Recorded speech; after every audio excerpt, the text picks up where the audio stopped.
네, 경주포커스 독자 여러분 안녕하십니까. 2019년 8월 26일 경주포커스 뉴스 브리핑 전합니다.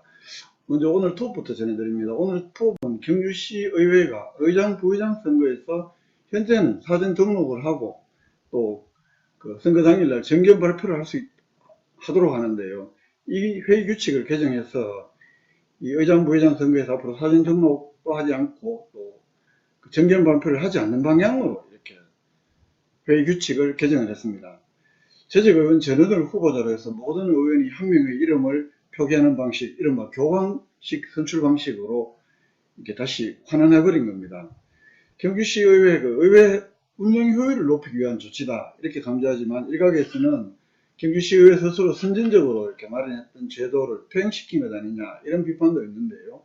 23일날 경주시의회 회의 규칙 개정했습니다. 개정안의 핵심은 조금 전에 말씀드린 대로 의장, 부의장 선거를 할 때, 선출을 할 때, 현재는 지금 사전 등록을 하고 또 선거 당일날 정견 발표를 하도록 하는 이 조항을 삭제해버린 겁니다.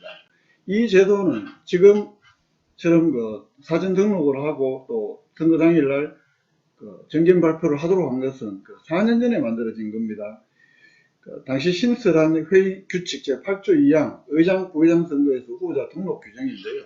여기에서는 의장, 부의장 출마자는 선거일 2일 전인 오후 6시까지 서면으로 의회 사무국에 등록하고 의장, 부의장을 중복 등록할, 그러니까 의장 나갈 사람은 의장만 나오고 부의장 나갈 사람은 부의장만 등록을 하고 또 후보자 등록을 한 의원은 선거 당일날 본회의장에서 5분 이내에 내가 의장이 되면, 내가 부의장이 되면 이런 정견 발표를 할 수 있도록 했는데요.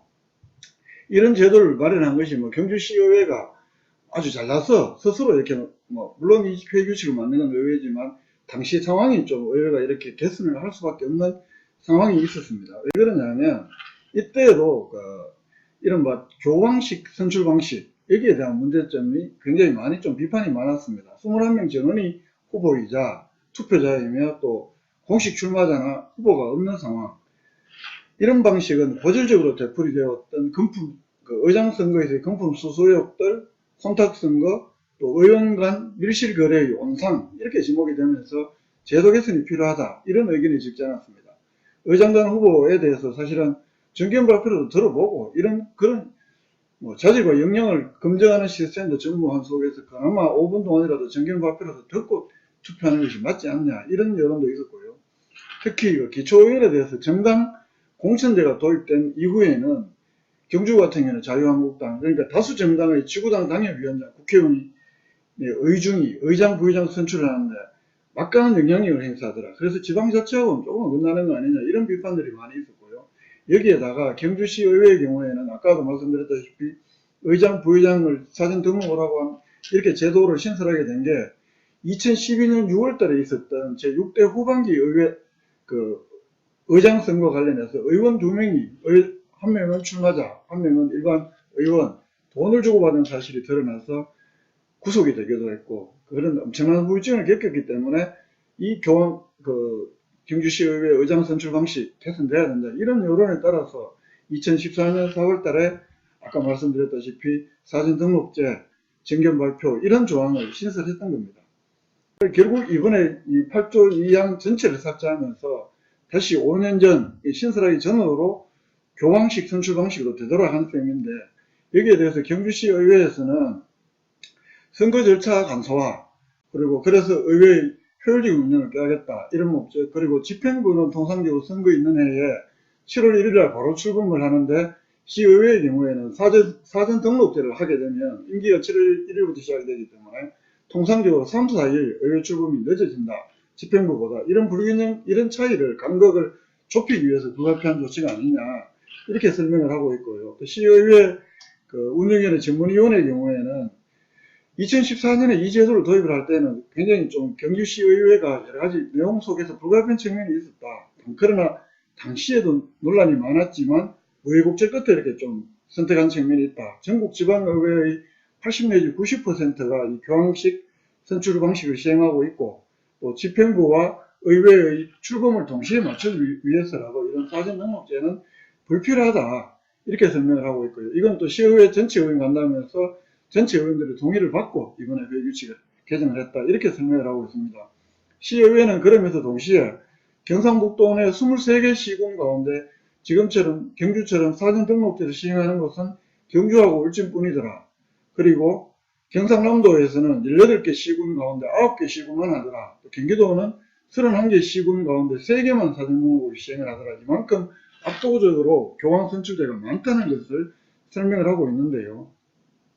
그러나 네이버나 다음 이런 데 포털에서 가서 한번 검색을 해보시면 지방의회 의장 선출 방식 지금도 꾸준히 올라오는 것이 사전등록제 시행 이걸 해야 된다. 이걸 마치 그 시의회, 지방의회의 하나의 그 개혁적인 차원에서도 접근을 하고 있는 것만 있는 사례들도 있습니다. 이런 점 때문에 일각에서는 그 동시출범을 맞추는 것도 좋지만 어렵게 경주시의회가 이 제도 개선을 했던 것을 이렇게 스스로 좀 되돌릴 필요가 과연 있었느냐 이렇게 좀 비판적인 시각을 제기하는 것도 있습니다. 물론 어느 제도나 장단점이 있기 때문에 어느 것이 절대성이다 절대악이다 뭐 이렇게 이야기하기는 어려운 측면이 있는 거고요. 그러나 불과 5년 전에 경주시의회가 왜 이런 제도를 도입했는가를 생각을 해보면 이번에 회규칙 개정은 조금 성급한 것 아니냐라는 생각이 제 개인적인 생각으로는 듭니다.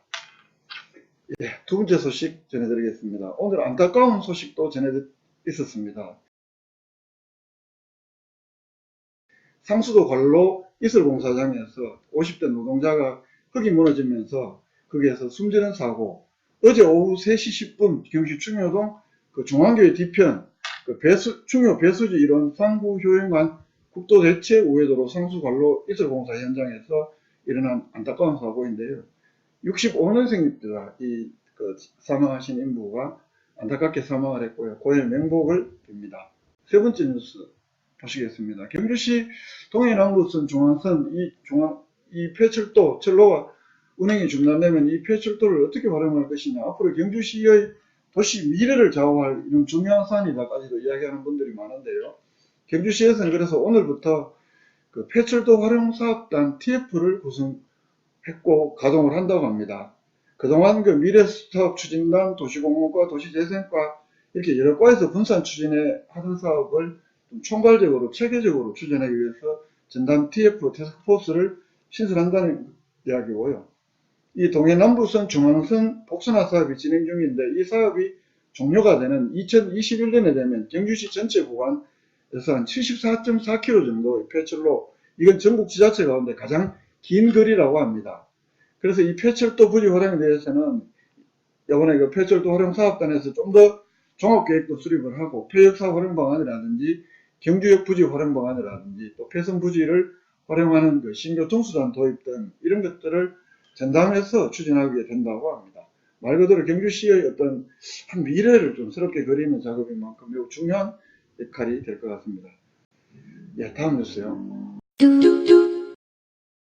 경주시 시설관리공단 그 제2대 이사장으로 김기열 전 경주시 그 문화관광국장이 어저께 23일에 취임을 했다고 합니다. 경주시청에서 공무원 생활을 시작해서 기업본부과장, 관광업장, 회계과장, 국책사업단장, 또 문화관광국장을 끝으로 이렇게 지방서기관으로 정년퇴직을 했는데요. 23일날 경주시 시설관리공단 이사장 취임을 하면서 경주시 시민의 복리정진을 위해서 최고의 질과 안전, 내부적으로는 조직 기반을 튼튼히 다지겠다, 이런 각오를 밝혔어요. 경주시가 원래 처음으로 운영했던 약 15억을 들여서 황성호원에 만들었던 물놀이 시설, 복합놀이 시설, 그 수영장 안 할 때는 물놀이 그냥 놀이터로 쓴다고 해서 복합 놀이시설이라고도 이야기를 하는데, 여기에 40일 동안 한 26,000명 가량의 시민들이 이용을 했다고 합니다.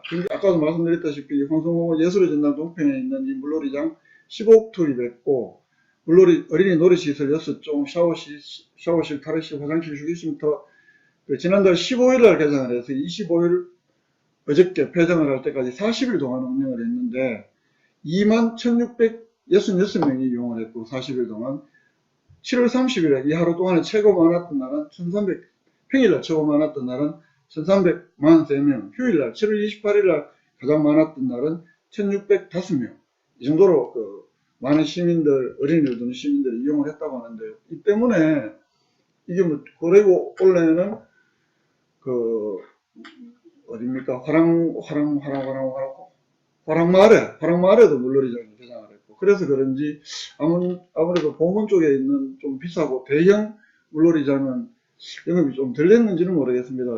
한 70% 할인구까지도 지금 시중에 나오고 있다고 하는데요. 그건 시민들이 저렴하게 이용할 수 있는 시설이 많이 늘어났다. 아마 그 정도 그런 대형 물놀이 시설들의 영업 악화로 이어졌겠지만 시민들의 행복도 만족도는 훨씬 더 높아졌을 것 같습니다.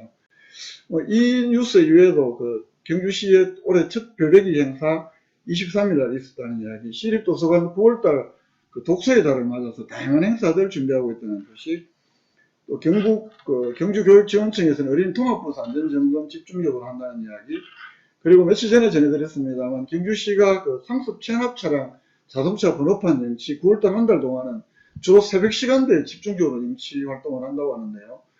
물론 체납세 청산을 위한 것이긴 하겠지만 저도 옛날에 한번 당해보고 온 적도 있는데요. 이 자동차 앞자리 번호판이 없으니까 사실 운전해 나오기 부끄럽기도 하고 굉장히 민망하던데, 시에서는 체납세를 일소해야 한다 그런 차원이긴 한데, 근데 또 그 중에는 진짜 사정이 좀 어려워서 그렇게 못하는 사람도 있을 텐데요.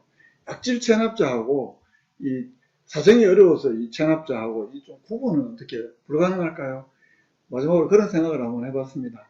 예. 5천원 전해드렸죠. 8월 26일 경주포커스 뉴스 브리핑 여기서 모두 줄이겠습니다. 시청해주신 독자 여러분 모두 감사합니다. 저는 지금까지 경주포커스 김종덕 기자였습니다.